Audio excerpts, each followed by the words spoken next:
Good morning, you lot. Whenever you're watching this. It's morning for me anyway. So, you join me at the moment. I'm trying to work out where to put this radio in this car. Because the original plan I had was to put it up here. I'll show you in a minute. But it got bloody hot. Too hot. So, I'm going to have to try and screw it somewhere. See if I can screw it somewhere. But I don't know, man. The plan is, because we're supposed to be going on holiday. Well, we are going on holiday. By the time you see this video, with any luck, we should have been and gone. Should have been on holiday and come back. But at the moment, we're meant to be going on holiday. And the last time I went on holiday is when I was driving down the motorway, and the oil return line to the turbo. You remember I had to change the turbo on the Discovery, didn't I? So the oil return line started leaking. All the oil leaked out, and that's how my turbo died, right? But it's still leaking. I can't get it to stop leaking. I've got a new turbo, so I've got a new fit in that end. I've got a new pipe, so it's all new fittings, but it still leaks. Once it gets hot, you're right if you're driving around slowly, but if you go on a motorway and you stick at 60, 70 miles an hour, it must get hot enough where it just leaks. And then once you stop and it cools down, it don't leak anymore until you go on the motorway again. So I don't want to be going down the motorway and losing oil again. I was lucky the first time I didn't. Lucky the first time it was just the turbo, not the engine. And the other thing is I've got a power steering leak, and I've got that squeak. I'll tell you a story about that in a minute. That squeak. I took that to be diagnosed. Oh my goody aunt. That was... People just seem to be incompetent. Let me show you what I'm doing here, look. So I got my little radio, look, this little one here. And the reason I wanted a little one like that was because I was going to stick it... It was going to go in that gap. If we get a focus on it. And it fits in that gap absolutely wonderfully. It fits straight in there. And it fills up the whole gap. And it's brilliant. Now the trouble is... I knew it was going to be I knew it would get warm up there, but I didn't really plan on doing a lot of constant chatting to get it really that hot. So I just thought it would be alright. But I didn't encounter on how hot this radio actually gets. If it's just on receive, it gets roasting, man. I mean, literally, I just had it on the bench in the Radio Shack, and I had it on receive. Just had it plugged in with an antenna in the back. I was just listening and had it on for about 10 minutes. I went to touch it. Oh my god, it was actually roasting. It felt like you'd been transmitting for about 10 minutes constantly. It was just honestly roasting hot. I wish I could have I wish I had a temperature gauge I could have put on it and shown you lot. Anyway, so I proceeded and I put it up there, and I had it up there, and I've done all the antenna and everything. I'll show you the antenna. I'll show you the antenna in a minute. Let me just explain. Yeah, so I put it up there and set it all up, hid all the wires, done it all nicely and everything like that. And then I went for a drive, about 10 minutes to the top of this hill there's a hill where I live. So about a 10-minute drive. I had it on receive only, on channel 19, just receiving.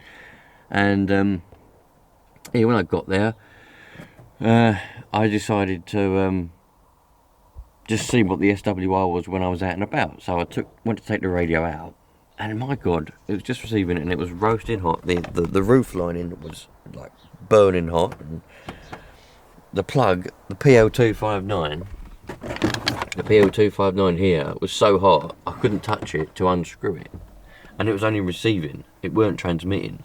So I thought to myself, well, I don't want to leave that up there because that's going to kill that radio.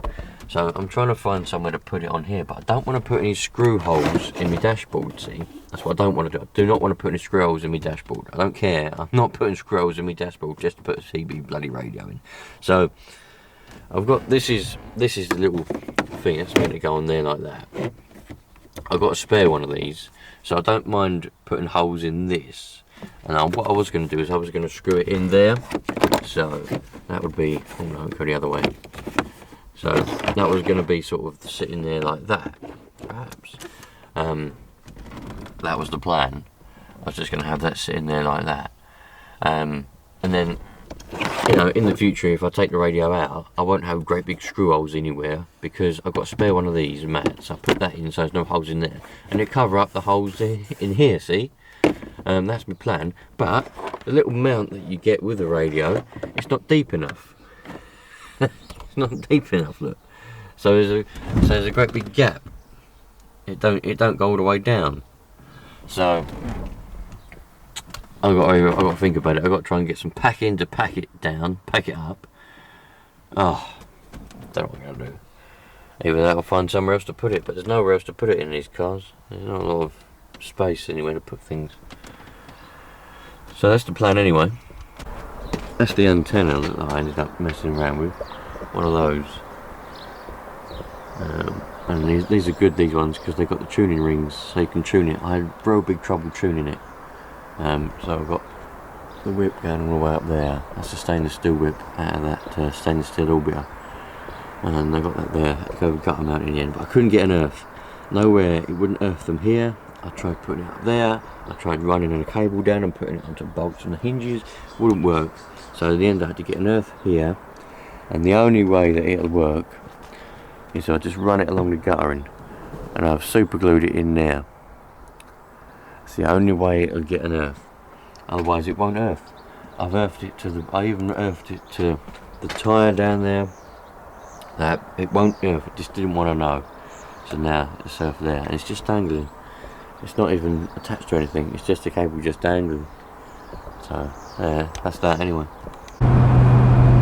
Right, you lot, we're out on a mission.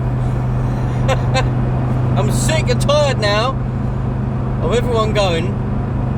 They keep going. We're meant to be going on this holiday, right? We're meant to be going on this holiday, right? Now, this car's been absolutely perfectly fine, right? Ever since. Well, no, it's not ever since. Well, yeah, ever since I bought it. And when I bought it, hopefully that's working. Like, might be shit. When I bought it was fine. We went to Yorkshire straight after I bought it, or York, or wherever we went, and then it's been absolutely fine. I've had no issues with it whatsoever until the year before last, 2017. We was on our way to Devon or somewhere, and what happened was that's when the oil line started leaking, the return, and that's when all the oil drained out, and that's when it killed the turbo. Blah blah blah. And ever since then it's just been a nightmare, really. Things have just kept going. I can't get rid of that oil leak. Things just keep going wrong. And but then again, what are we on now? 169,000 miles, right? And I bought it on 140,000. But the thing is, you just have to keep fixing things like that.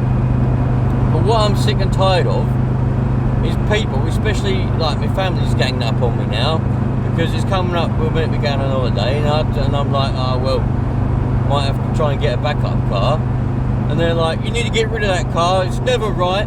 But it's fine, apart from it's getting old now, and I'm not getting rid of it because this car is the tits. I love this car, but a lot of people these days, they're throwaway generation. Even the older people these days they're getting the mentality of throwing away. They're a throwaway generation, and I'm sick and tired of it.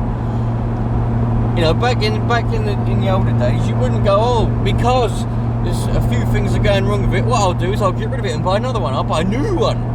Bollocks! That's what I say. You don't do that. So what I'm sick and tired of is people ganging up on me on different things. So what I'm doing now, I'm out on a mission. I know I've got an oil leak, but I think I've just checked again, and it's not only leaking from the return from the turbo, it's also pissing out. It's pissing out from the feed, the oil feed on the turbo. So I'm on a mission. I'm going on a bloody long drive now. I'm on a motorway, kind of. I will be in a minute. And I'm just going to stick at 70 mile an hour. We're going faster now in a minute, but we're just going to stick, and I'm just going to see what happens. And you know, what happens happens. And when I get home, hopefully any issues will be very present, and I can try and fix them. But we're making some bloody loud rattling noises now. I don't think this car don't like being thrashed. This car, I poodle around in this car, right? I only ever drive any car slowly, right? I don't drive anything quick. I'm not a fast person. I don't like going quick. It's not what I like doing, and I don't believe, you know, because if you look after an engine, it's the engine really. If you look after an engine and you drive nice and slowly, you've got to slow down there because I'm in a bloody 50 mile an hour zone. 50 mile an hour, what ridiculous. So I believe in looking after your engine, treating it nicely, you know, low revs. Listen to that. Can you hear that? Something's pissing out.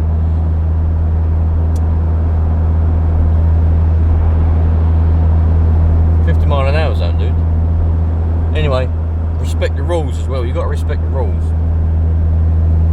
Anyway, you know, especially a diesel engine, you'll get more than 300,000 miles out of an engine, a diesel engine, especially if you drive it how it's supposed to be. You know, nice and slow. Don't rev the fuck out of it all the time. So I always drive around in this. I rarely go over 50 mile an hour, 60 mile an hour.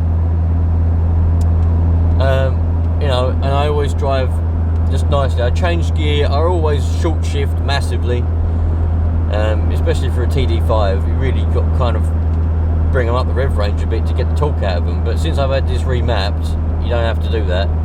So I change gear at about 1.5, nearly 2,000. You know, I rarely go over 2,000 revs in this. Rarely, apart from the odd occasion where I go down slip road or whatever. But anyway, I'm gonna rev the fuck out of this going down here and just see what happens, because I'm sick of it. Sick and tired of it now. So yeah, we may be broken down in the next bit you see, or we may be at home or somewhere and everything might be alright bar a few little leaks here and there, because I know I've got 2 leaks now. 2. The old feed is pissing out and the old return, so we might have no oil by the time we get home, but we'll find out. I've got a lot of smoke coming out the back. Anyway, I'll catch you on the next bit, dudes. Right, what are we now? Probably 20 minutes on. I think it's gone a bit dark, isn't it? I don't know what's going on there. Anyway, I ain't slowed down really. We're still in a 50, but in a minute we're going to go into a national, so I'm going to put my foot down and throw a load of fucks to the caution, to the wind. But another thing at my point is, people go to me. I know a lot of people, because a lot of the people that I talk to, they're in the same mindset as me, right? So here comes the national. They're in the same mindset as me, right? So they're like, oh, you keep your old stuff and you just keep fixing it, because that's how life is. Foot flat to the floor! Can you hear that? The exhaust manifold's pissing out. The manifold there. Every time I put my foot down, what happens is, it pops out the exhaust manifold studs. So now I probably ain't got no manifold holding it on, but fuck it, right? So a lot of people I talk to, they're in the same mindset as me. So they also like discoveries, you know. So they're like, oh, you got that wrong. Oh yeah, I'll be right to fix it. It's easy to fix. But the trouble is, I spend a lot of my time helping other people. Most of my time I spend helping other people. Like for example, the last weekends for a month or so, I've been helping my brother-in-law do his gardening, right? I might put some clips into that, you might see that. I'll put some clips in there if I've got them, because I did take a camera a few times. Got everything today. God, look at that. What's that all about? Bloody fox. Stinks. Yeah. I think we'll go through there.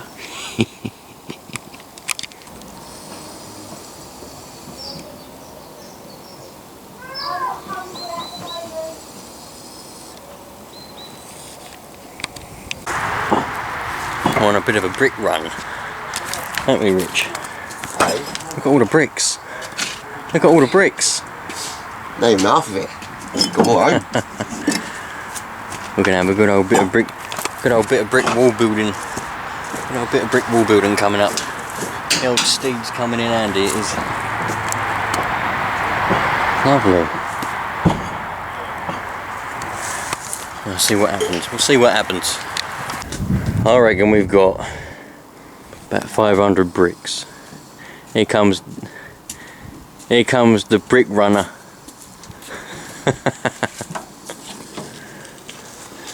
reckon we've got about... Yeah, we chug out, don't we, Ben? Little brother-in-law's doing. Yep.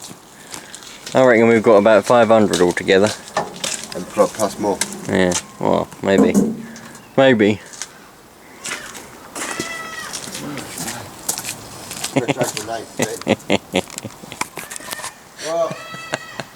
Love it. Anyway, we've got to unload all these. I done 2 runs yesterday and another run in a different van. I'm going to go and do another run now. There's bricks all over the place, look. We've got engineering bricks. We've got London bricks. We've got all sorts of bricks.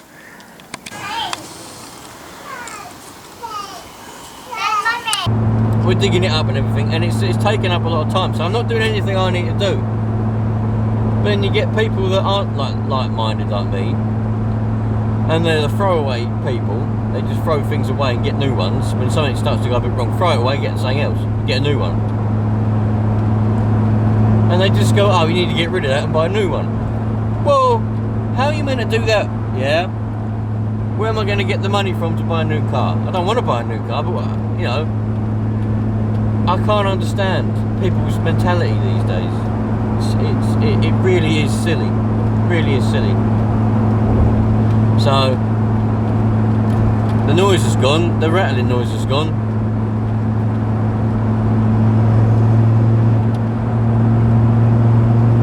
We're lacking on power a bit. Definitely lacking on power now. That's for sure. Definitely lacking on power. Anyway, so yeah, I know I've got a coolant leak as well. I've got a water leak on here. I know that much. I don't know where it's leaking from, but it's weird because every now and again I'll open the bonnet up and there'll be watermarks all over the engine. So I look everywhere and there's no leaks anywhere. I clean the watermarks up and they won't be back there for ages. And then I open the bonnet again, it'll be full of water everywhere. And I know it's coolant because it's white. And the pink coolant that I've got, when it gets hot and it goes out, it splashes places, it all stains everything white. We're starting to bog down a bit now. I wonder if it's not like, you know, starting to run out of power. My foot's flat to the floor. Anyway. Let's see what happens on the next bit, dudes. Right then, you lot. I think it's a bit. I've adjusted the camera because I couldn't quite see the viewfinder very well, but I think it's a bit dark in the last couple of clips, wasn't it? So I've adjusted the camera a little bit. Hopefully, it'll be able to get a bit more light now.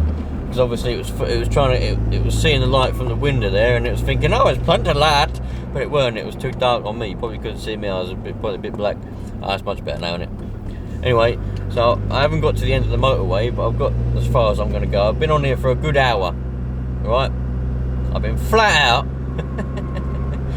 for an hour. Well, I ain't been flat out, about 70. We had a period where it bogged down a lot. Well, yeah, it just didn't want to know. It was just, it didn't want to know. Then it picked up again and off it went. Whether it's blowing out a load of crap, who knows? Temperature gauge is showing normal temperature, but it smells hot. It smells burning. That exhaust manifold is hanging off, I can hear it. Let me open the window.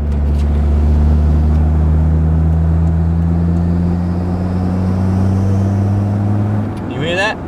I'm hoping the microphone's picking that up. My foot's flat to the floor now and I've got no power.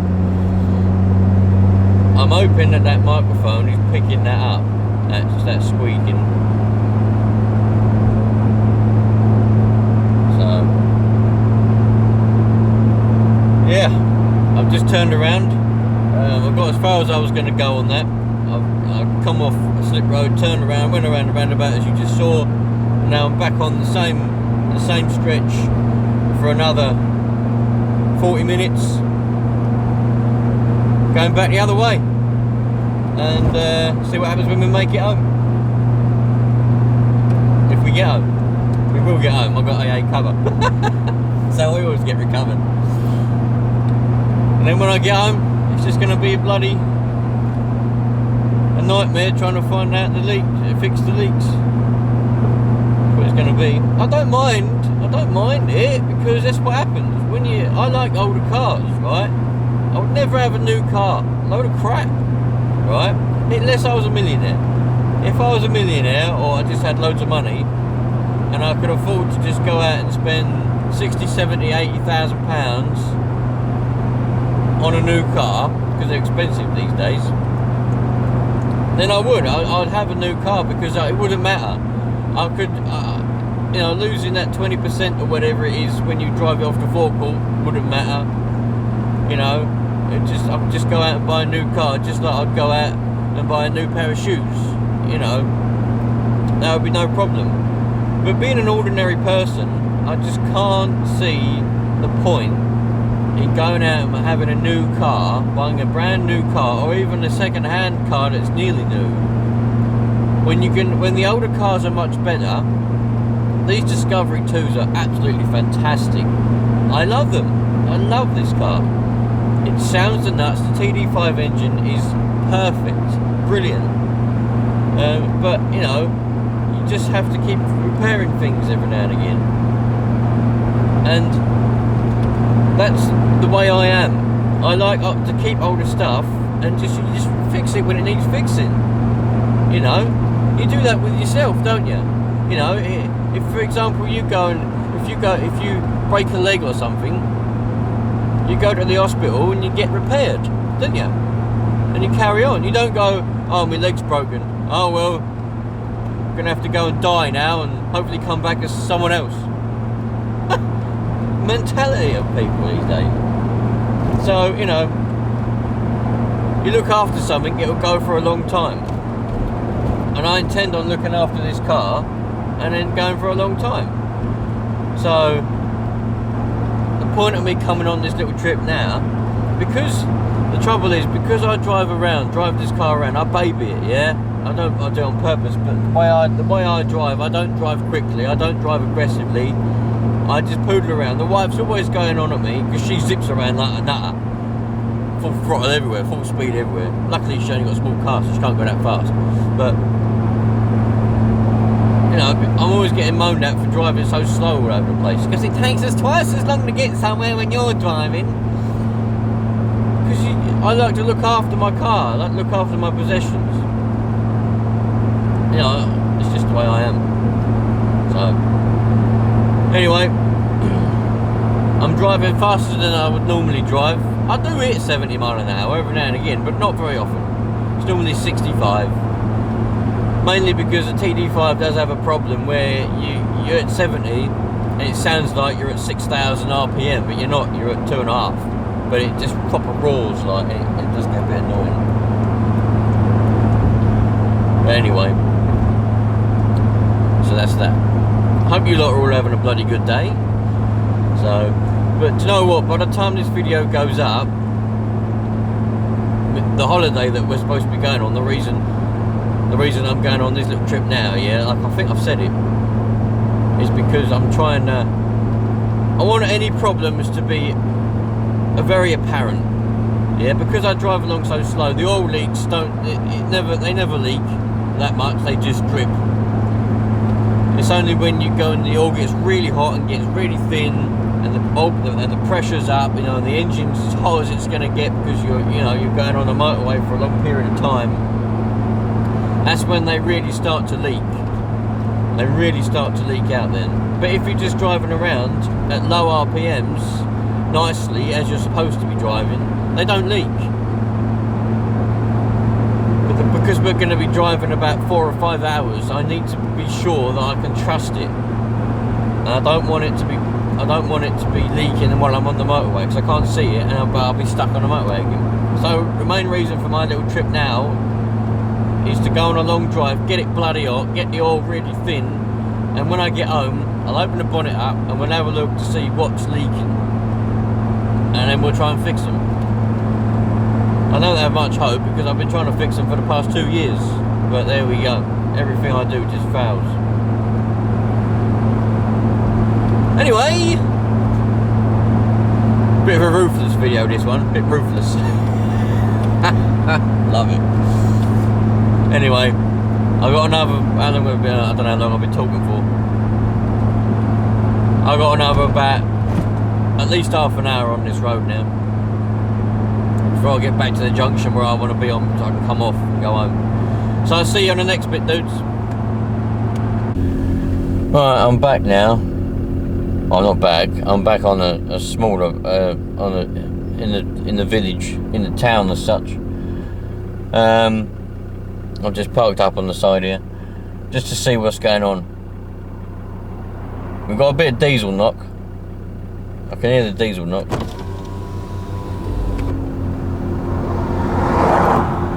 Yeah, we definitely got some diesel knock going on. I can hear it knocking, knock, knock, knock, knock, knock, knock, knock, knock, knock, knock. It's clattering, clatter, clatter, clatter, clatter, clatter, clatter, clatter. I'm fairly certain that the reason why the power went, while we had no power after a little while, was because it blew out most of the studs, the exhaust studs, right? So all the fumes, because obviously the exhaust fumes, they power the turbo, don't they? Without them, the turbo won't spin and it won't spool up and you won't get no boost. So what happened last time was, when it blew the ones out towards the back of the engine, or towards the front of the engine, I lost a lot of boost and I lost a lot of power. So I reckon this happened again, because it had normal amount of power to start with, but after a little while, when it started to sort of splutter a bit, put your foot down, there's no power there, no boost. You didn't hear the turbo spool, you don't hear nothing. And it takes a long while, and after a while of being on full throttle, it starts to slowly boost.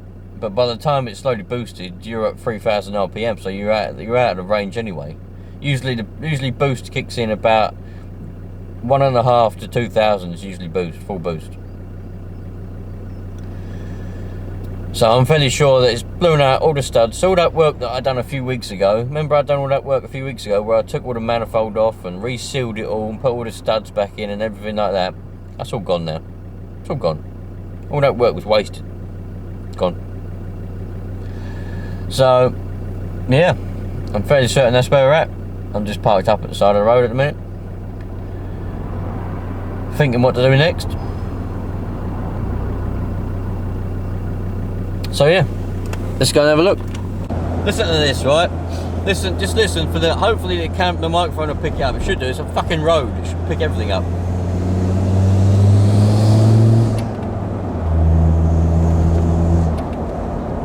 With any luck, you better hear that bloody squeaking. Right, we've got another issue just popped up that I've not had for a long time, and I didn't fix it. I don't know what it was, but when you accelerate and you go to change gear, the revs don't go down, the revs stay up. So when you're changing gear, it's just as if you've got your foot flat on the floor on the accelerator, but you ain't. But that's what it's like. So we'll have a look at that. What's that bloody nutter doing? Get out of the way. American police car over there, look. NYPD. Love it. So, I know we've definitely got leaks. We've definitely 100% got leaks. But the main... We're going to look underneath there now.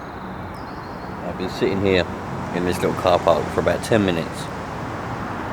Doing a bit of business on the telephone. So we're going to have a look now underneath. If there's a big puddle of oil, we've got trouble. If there ain't a lot, then we may be alright. Let's have a look.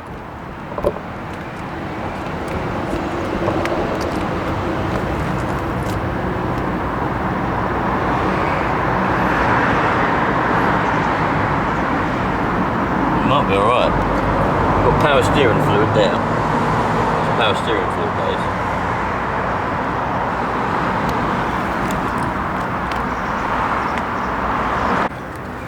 See, another thing that annoys me, well, it's not annoying me, that's the wrong word. Another thing that is making me a little bit apprehensive is that power steering leak. That's making me a little bit apprehensive, more than anything, because, well, it's frustrating a little bit, because to get to that where that leak is, you've got to take out the intercooler, which we just fitted, the radiator, which is annoying.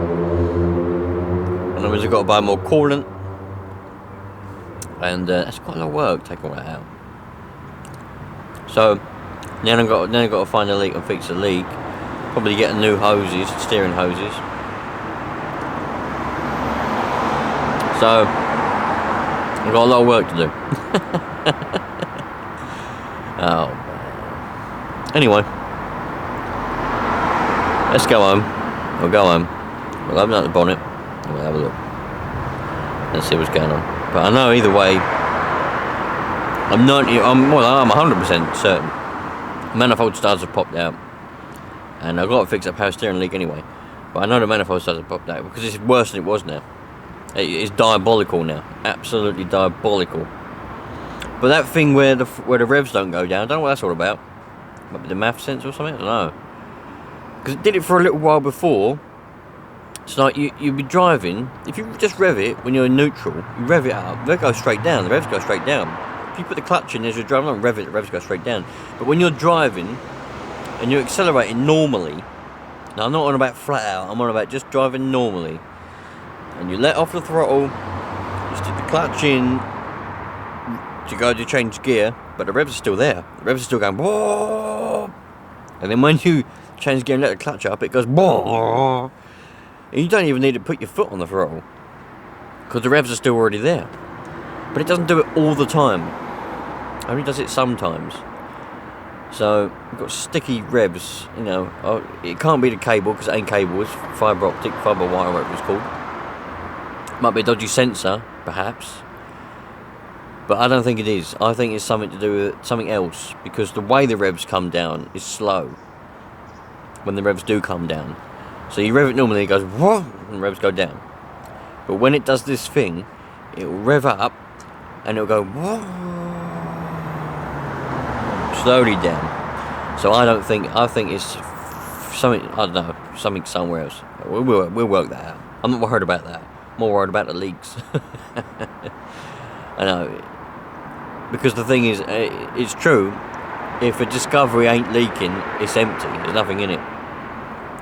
But when it comes to, I learned my lesson with the oil leak on the turbo. When that leaked, that's leaking for a while, that was, and it popped off and it killed my turbo. I learned my lesson with the Focus. The power steering was leaking for a long time.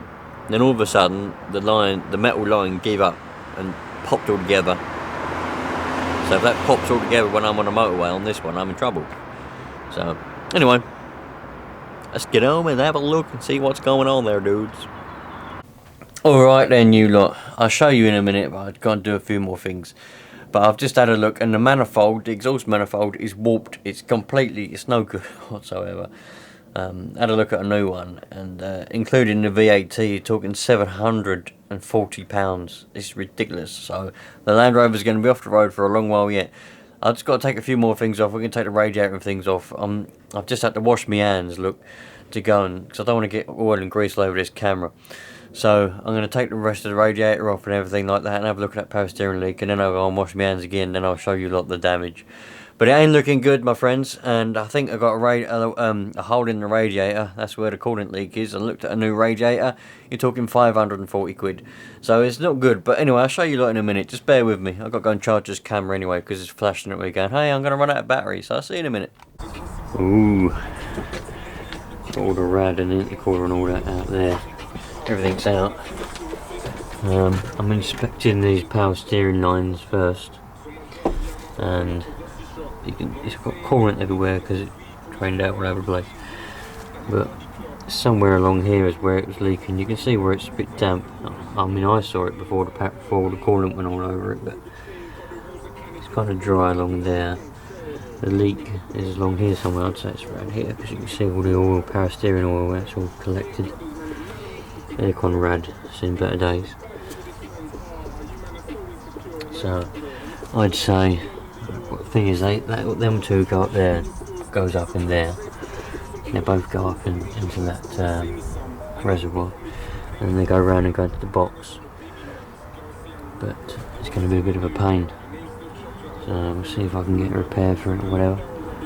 And we'll go over to do that manifold, but it ain't going to be cheap. Alright then, you lot. I'm back home now. Yeah, I've had quite a long day doing that, but It's all in the name of the game, isn't it, eh?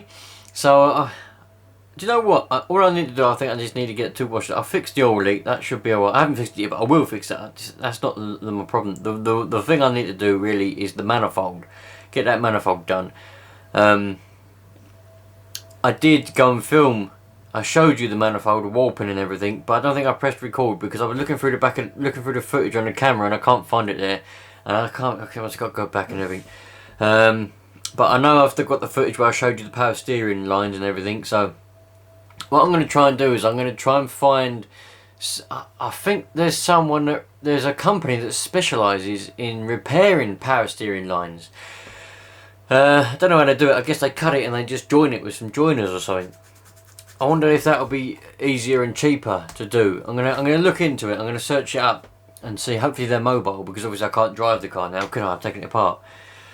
So hopefully they're mobile, and if I can find them, see if that will be cheaper to get them to come out and just repair the lines, the power steering line at the front there where it's leaking, because it'll be easier than to just buy some used lines and replace everything, because that'll be a pain in the arse, because it's not leaking on that end, it's not leaking on that end, it's just where it's split in the middle. So I'm hoping I can find someone that can come along and has the equipment to cut it and join it up. So anyway, you're going to see a lot more ads on the videos, I can tell you that. On the videos coming up, there's going to be a lot more ads, yeah, because somehow I've got to pay for all this. And so the LandRover is going to be off the road for months until I can. The manifold's 540 quid plus VAT. And then you've got the power steering lines, they're going to be a couple of £100. Yeah, so look out for the adverts. Make sure you watch them, dudes. Anyway, yeah, I'm going to get to editing the video now. I'm in the Radio Shack, as you can see. It's getting on now. It's 2:15. So I'm going to listen to some radio and edit a few videos, and then I'll see you on the next one, dudes. So thanks for watching, and just take care, please just take care. Everyone just be taking care. Alright, see you on the next one.